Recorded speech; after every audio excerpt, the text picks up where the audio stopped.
Welcome to the US 23 Country Music Highway Museum. I'm Jeremiah Parsons, the Director of Tourism and Director of the museum.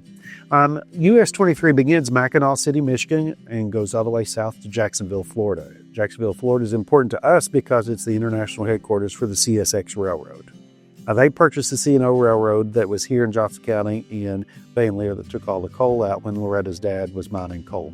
Our portion of US 23, if you look on the wall behind me, starts in northeast Kentucky, going all the way down to Jenkins, Kentucky on the Kentucky-Virginia border. That section of highway is federally designated as a National Scenic Byway called the Country Music Highway. More country music artists come from this section of highway than anywhere else in the world. It's very interesting to see what we have here. There's no two artists that sound the same.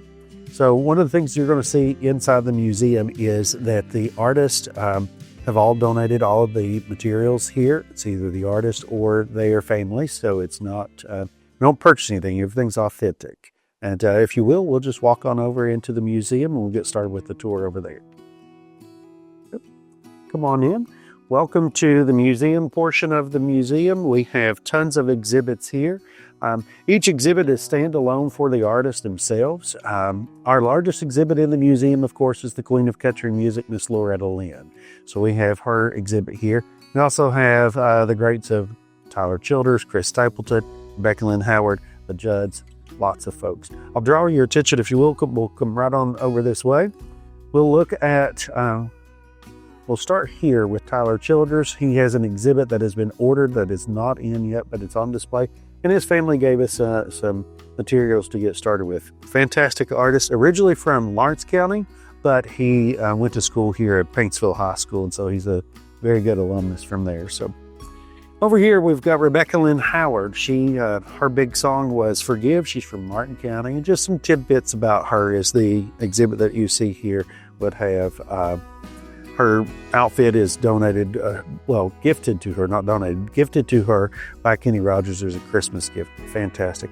Then, of course, behind me is Miss Loretta Lynn, the Queen of Country Music. You'll see that we have lots of memorabilia from her. We have two guitars here that are signed by Loretta, and people always love to come and see the coal miner's daughter. In here, you've got a couple different things to point out. The dress that she has here, this was donated to us by Rick Cornett, and dresses here. She's got some shoes that she's worked on, and her Kentucky Music Hall of Fame inductee trophy is here as well. And we have tons of records with her. Throughout the years. We'll come on over. We'll talk about Tom T. Hall. Tom T. Hall was the famous American storyteller in his songs, and he has had tons of records here. One of Tom T. Hall's most famous songs is Harper Valley PTA. He wrote that song, and Jenny C. Riley made it famous for him. One of the things I'll point out is he has a song called A Week in the County Jail. He was nearby and was at a radio station, came out and was there. Someone had taken his license plate off of his car. Subsequently, he got arrested, actually had to spend a week in a county jail because the judge was at a funeral service. But very good artist. Some of the artifacts in here, the upright bass is third generation passed down through the family. Also, we'll talk about Crystal Gales over here. Her exhibit shows a lot of information here from her. Wonderful artist, sister to Loretta Lynn, and I think a lot of people still don't know that, but a sister to Loretta Lynn. Her hair is still that long, and she still performs today. She came back last year, done a concert for us here in Paintsville. Wonderful artist. Really enjoy her. Over here, we'll look at Ricky Skaggs. We'll point out some of the things that he has nearby. Lawrence County, fantastic artist, really sings from the heart. Lots of information that he has put out, and he continues to make music today that we are just so grateful with. Wonderful guy. His family's still here, and they come by the museum quite a bit. I want to talk about the Judds here. The Judds originally from the Boyd County area. Actually, this is the farewell tour dress. Naomi would wear this dress every night on the farewell tour. She wanted it to be preserved, and so it's put here at the museum. We also have Winona's outfit over here and some of their records. So it's very interesting to see those pieces still here in the mountains.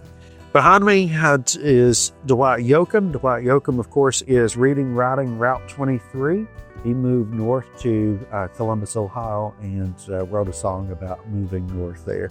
And then a couple other big hits. He is still performing and making music today. So we want to, South of Cincinnati is another very popular song that he had as well. Still comes back and still doing music from the Betsy Lane area on US 23. We'll come on over. We'll talk about Patty Lovelace here. She's from Pike County, Kentucky, Elkhorn City, originally Patty Ramey, and a distant cousin to Loretta from the Ramey side. Mountain Soul was a movie that she had made. Wonderful singer and person of the mountains, and still does work today. And then, of course, we have Billy Ray Cyrus, Achy Breaky Heart from Greenup, Kentucky. He recorded that music video at the Paramount Art Studio there in Ashland, father of Miley Cyrus, and we have his music memorabilia here. We also have a script and a jacket and some props from the show Doc, which was very popular in the late 90s, early 2000s. He did that one. So we'll come on around. We'll come into the Chris Stapleton exhibit. This is the Chris Stapleton exhibit in the museum. Chris Stapleton, a very good local artist that's here, had a very good songwriting career in Nashville before he decided to go out and do music on his own. So wonderful guy, was with Still Drivers, has lots of accolades to his songwriting career. Wonderful, graduated top of his class here from Johnson Central High School. Great artist, still sings and makes music today. He's very connected to the community. He gives back all the time and supports the museum. And I want to draw your attention to this wall here. This is just some of the work that he's been awarded over the years. You got Darius Rucker, Kenny Chesney, Trace Atkins, George Strait, Luke Bright, Josh Turner. All of these folks recorded #1 hits that were written by Chris Stapleton. Fantastic artist that has spanned the course of time. And he has that true country sound. There's no two artists in the museum that are the same, and I think that is because they all wanted to stand out and have their own unique sound. So it's a very interesting when you think about US 23 and all the artists that we've had come from this area. No two sound the same, but yet they all have risen to stardom in their own right.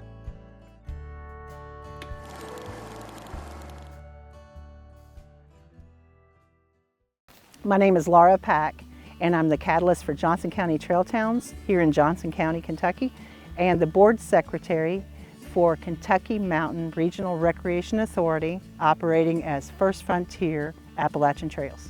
What inspired you to pursue ATV or UTV off-road tourism? Okay, so I was in traditional tourism for a long time. I used to be the tourism chair here, and I have always thought that in Eastern Kentucky we have the lowest hanging fruit, the tourism. We have that as a potential economic driver. When adventure tourism really started taking off back around 2013, 2014, I started visiting other places where off-roading, rappelling, hiking, kayaking, and those type activities were really building the economy. I love off-road. And I rode a four-wheeler for years and years and years, and now I'm old, I ride a side-by-side. But the industry is strong. That's what drives this, is the need to diversify our economy in Eastern Kentucky and all across Appalachia, especially post-coal. We don't have those great paying jobs anymore, and the economy shows that. But what we do have is something incredibly unique. We have an opportunity to be masters and mistresses of our own destiny. We can invent what our economy is, and that's what drives me to do this. How has ATV or UTV tourism impacted the local communities in Appalachia? Oh my gosh, it's took off. It's really took off. So our Kentucky Mountain Regional Recreation Authority, or in First Frontier Appalachian Trails, is modeled after Hatfield-McCoy. And Hatfield-McCoy is the absolute pinnacle of what off-roading can do for an economy. So in 2008, I worked in the energy sector in gas fracking, and the little tiny towns in West Virginia prior to the Hatfield-McCoy were really sad. Maybe one business in the town, it was usually a gas station, and not much else. Those same communities, fast forward to 2020, and in those 6 counties in Hatfield-McCoy, and what we're trying to establish here, are bringing in around $60 million a year in economic impact. So that's how it impacts the economy. Money comes in with the riders. Can you share some memorable experiences that you've had while off-roading? Oh my gosh, you don't have enough time, honey. We've had some great times. We sponsor rides, probably 12 a year here locally, and we always have folks come from all over the place. Here this past summer, we had a group here, and 2 of the folks that came were from Italy. So you add, I don't know how to tell them to stop because I don't speak any English, with a lot of mud, and you create some great memories. At the end of the ride, one of our riders was covered in mud, and all you could see really was the whites of her eyes and her teeth glowing, and she said, "Bueno." So that was a great moment for me. That is what it's going to look like in the future, and I'm really excited about that. We have encountered a little bit of everything, but what is very unique here is our elk herd. Our elk herd is the largest east of the Mississippi. So you get that real Wild West experience when you're riding and come on a herd of elk, about 60 head of elk. They're huge animals. To give you a reference, when one of them is standing on a lane in a highway, it takes up the whole lane. So that's kind of a unique thing here. You're not going to see that everywhere. You're certainly not going to see that in the city. We also have wild horses here. Not horses that are kept in a fence. These horses are breeding, eating, living out in places not very far from here, actually about 1.5 miles from here. So that's something you're not going to see every day either, a whole herd of wild horses, and it's a lot of fun. What advice would you give to someone interested in getting started in an ATV or UTV off-roading? So my first piece of advice to folks, and Dustin, who's with us, he sells off-road vehicles, ATVs, UTVs, and he is a part of our Johnson County Trail Town, so he gives this advice via Trail Town, is find your local group. Find the group that's doing the things we're doing and go join them. I was telling him when we were riding out here, we don't leave anyone behind. When folks are a little too timid to go ride by themselves, they don't know where they're going, they don't know what this vehicle does, I just bought it. That's the way to learn, is come and ride with the group. Nobody's going to leave you stranded, everybody's going to help you learn how to navigate, and within a very short time you're going to be a trail guru doing all the trail stuff. There's all kinds of challenges. That's what we live for. We love the challenges. We have a little bit of everything. So we have trails for people who just want to be off the pavement, and they're like a haul road. It's like a gravel highway, and there's no risk of flipping over or anything like that. You're just kind of out puttering around doing your thing. And then we got other trails that get your blood pumping. And those are the ones I strongly suggest you go find a ride group and ride with the ride group first. It's a lot of fun to do those things, but it takes a little bit more technical skill. In Johnson County, we ride year-round. We don't ever stop riding. The other day we had a great snow, and we were in the snow having fun. Of course, summertime is the peak period. We start about April 1, and you can come out on these trails any day, Thursday through Sunday, and you're probably going to pass 50 to 100 people on the trails. It's very active. And we do a lot of night riding. And if you've never never been on a night ride, I'd really encourage you to do that, because that's a whole nother experience. So riding is like a stress reliever for a lot of people, and night riding is really something special. It's very peaceful. What do I love most? So all my life I've been an outdoors person. Now my ability to hike and do those like really adventurous climbing hills things is limited.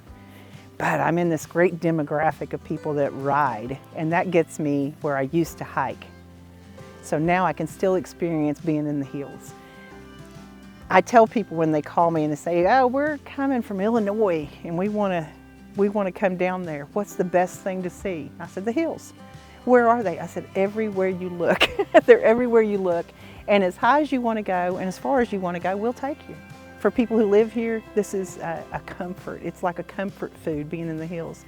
And when people come here and they experience riding in the hills, most of the time, like 99.9% of the time, they're already asking me when they can come back and how they can come back and what can we do next. It's comforting. It's beautiful. There's so much to see. It's a whole different world when you're on the hill and compared to being in town. It's a whole nother experience. Are there any upcoming events or projects with Backroads of Appalachia that you're excited about? Oh, all kinds. So Backroads of Appalachia, your director, Eric Hubbard, also sits on the board with me with First Frontier Appalachian Trails. And we have lots of things that we are coordinating our efforts for and partnering to make a bigger, a more inclusive, as far as activities goes. We're trying to figure out ways to combine the off-roads and the rally cars. And Brandon and I, our trail coordinator, this past year, we volunteered to be rally car folks so we could learn the ropes, and we're hoping to see rally car racing come here to Johnson County because it's like the off-road world. It's a huge family of really enthusiastic people. It's so much fun, and it brings people from all over the country, and that will also help our economy. And we will have so many diversified ways that people can come here and have fun. We'll be associated with fun. We're going to be the fun place to be, without a doubt. All over Eastern Kentucky, we will be the fun place to be.